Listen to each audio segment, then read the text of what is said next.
Assalamualaikum warahmatullahi wabarakatuh. Waalaikumsalam warahmatullahi wabarakatuh. Ya. Oke. Nah, sambil minum Bapak Ibu enggak apa-apa. Sambil sarapan juga enggak apa-apa. Pak Ridho. Mana Pak Ridho Putra? Bu Inas.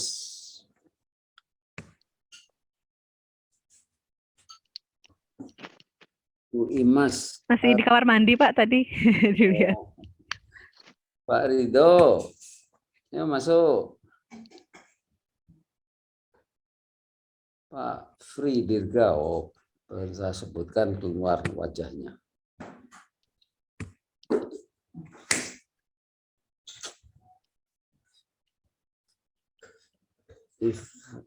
Ifarial, Pak Ifarial Nanda, ini orang WNP ini. Ya, Pak Ifarial. Nongol.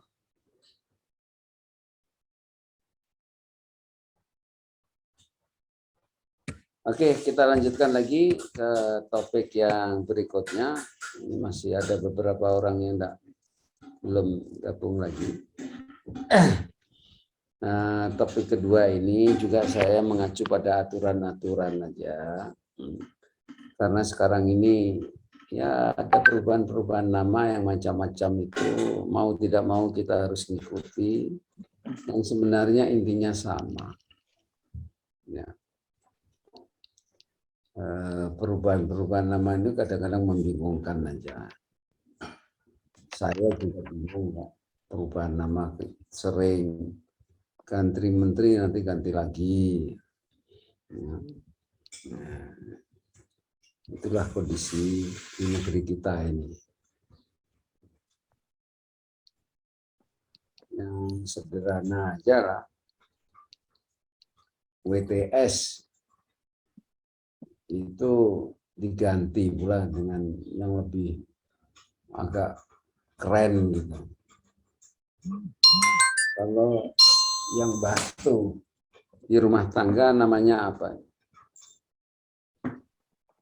Sekarang ini. Asisten rumah tangga. Enggak.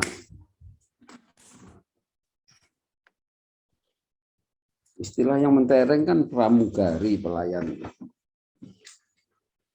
Pramuwisma. Kan gitu. Yang dulu WTS jadi apa itu? Pramuria, Pak. Pramuria. Enggak. Pramunikmat.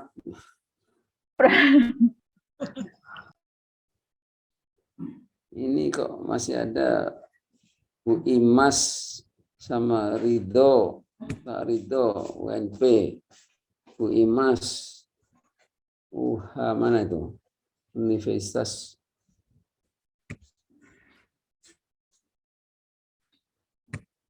UHA itu mana itu? Dari Hamka Pak kami. Muhammadiyah Profesor Dr. Hamka di Jakarta. Oh, ini orang UNP, Alvarial Nanda. Mana nih? Bolivia Tri Monica.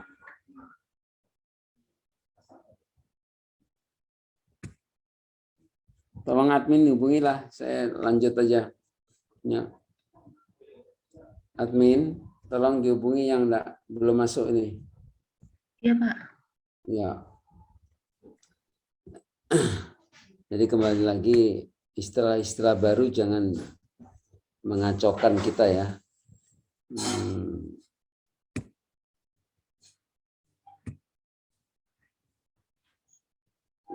Dalam penyusunan RPS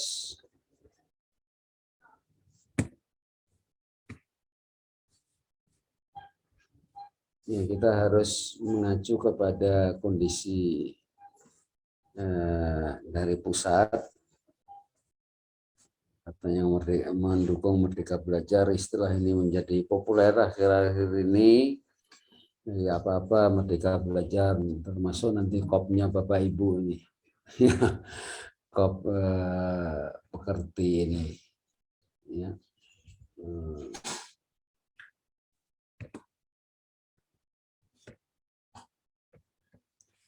Oke.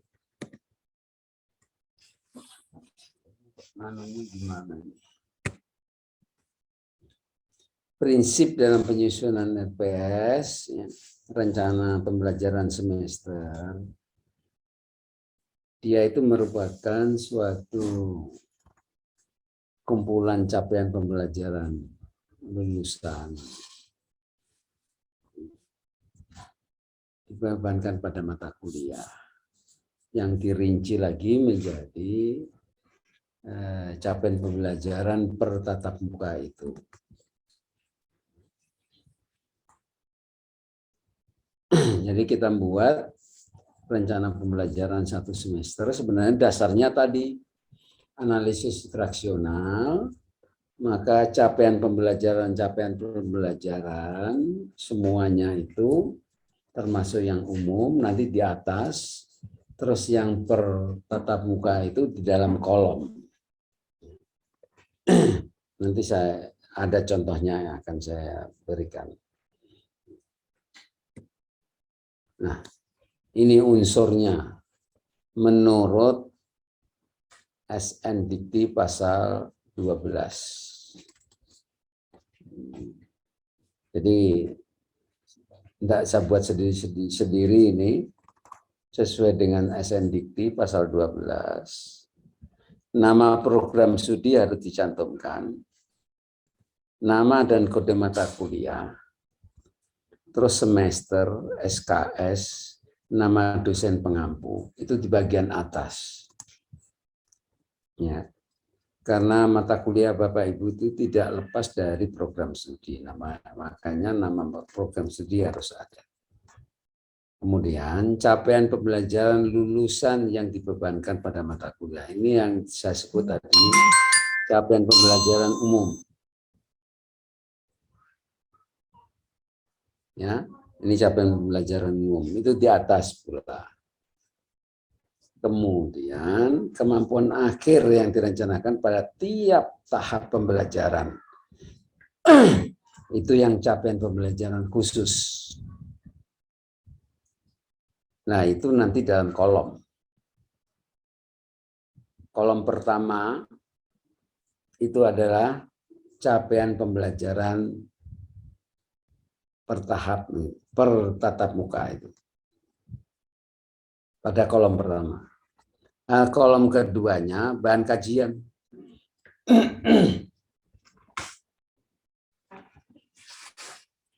Jadi kembali lagi, yang bahan kajian itu bisa Bapak beri, Ibu beri nama sendiri. Tidak harus sama dengan nama buku.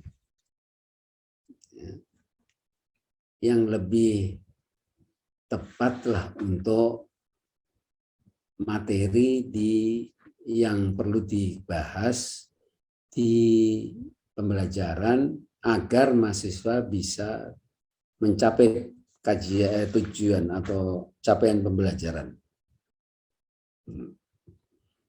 Jadi poin-poinnya saja ini. Ya, capaian itu. Kemudian kolom berikutnya metode pembelajaran. Ini cukup ditulis metodenya. Tidak perlu diuraikan. Ya. Nanti metode ini diuraikan di saat membuat SAP. Apa langkah-langkah pembelajaran yang dengan metode itu? Kemudian waktu yang disediakan untuk setiap tatap muka. Nah, ini yang seringkali kita lupa. Tatap muka itu nanti ya ada aturan nanti. Satu SKS kan 50 menit. Tatap muka di kelas. Ini yang seringkali terabaikan. Harusnya tetap kita taat azas, tepat waktu, akhirnya tidak merugikan orang lain.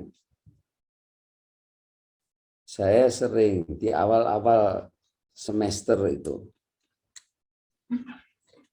saya ngajar saya itu biasanya di jam keempat. Jadi orang ngajar jam 1, 2, 3. 1, 2, 3. Kalau ngajarnya mulai jam 7, dia 3 SKS, kan harusnya 150 menit. Kalau masuk jam 7 itu jam berapa keluar? 8.30. Tapi di jadwal UNP itu, jam ketiga keluar itu 9.40. Kemudian jam ketiga keluar, jam keempat itu 9.41. Kenapa begitu? Karena di jadwal itu penyusunannya per dua jam. Jam 7 masuk, jam kedua keluar itu jam 8.40. Nah, masuk lagi, harusnya kan tambah 50 menit. 50 menit. Kemudian ada istirahatnya antara jam kedua jam ketiga. 10 menit. Nah, yang sering kali yang masuk jam 7 keluarnya jam 9.40. Padahal mahasiswa kadang-kadang pindah dari ruangan satu ke ruangan lain, itu beda gedung. Nah, ini yang kurang memperhatikan. Harusnya jam 8.30 sudah keluar, 10 menit berjalan, sehingga jam 9.41 sudah mulai start lagi. Jam yang keempat. Harusnya begitu. Nah, yang celakanya apa? Yang ngajar jam 7, datangnya jam 7, 10 menit. Karena kurang 10 menit, 10 menitnya diteruskan aja. Akhirnya mengganggu proses pembelajaran jam berikutnya. Nah, biasanya dosen-dosen muda itu seringkali terlambat masuk, akhirnya karena takut nanti catatannya kurang 150 menit, ya dilepaskan, ditambah lagi. Dia tidak mikir bahasanya sesudah itu ada kuliah lagi. Nah, ini ya mengenai jadwal itu. Waktu disediakan oleh kita sesuai dengan SKS kita. Kemudian pengalaman belajar mahasiswa. Dengan metode pembelajaran itu, untuk mencapai capaian pembelajaran lulusan, apa pengalaman belajar mahasiswa? Itu diwujudkan dalam deskripsi tugas yang harus dikerjakan oleh mahasiswa selama. Jadi per tatap muka ada pengalaman belajarnya. Terus ujungnya nanti 1 semester bisa apa. Misalnya kalau dalam ada metodenya ada diskusi, ya, dari situ kan ada pengalaman mendengarkan pendapat orang, menghargai pendapat orang. Kan harusnya gitu dalam diskusi. Jangan seperti diskusinya di warung kopi atau diskusinya kusir. Saya juga tidak pernah lihat di kusir-kusir itu diskusinya tapi kok diskusi kusir jadi jadi tanda yang luar biasa. Kemudian ada kriteria indikator bobot penilaian. Ini 1 kolom lagi. Dan yang terakhir ini yang sering lupa. Daftar referensi yang digunakan. Jadi kolomnya mulai dari C, D, E, F, G, H, I. Nah, di dalam sini daftar referensi itu cukup ditulis nama pengarang, tahun terbit, lalu halaman.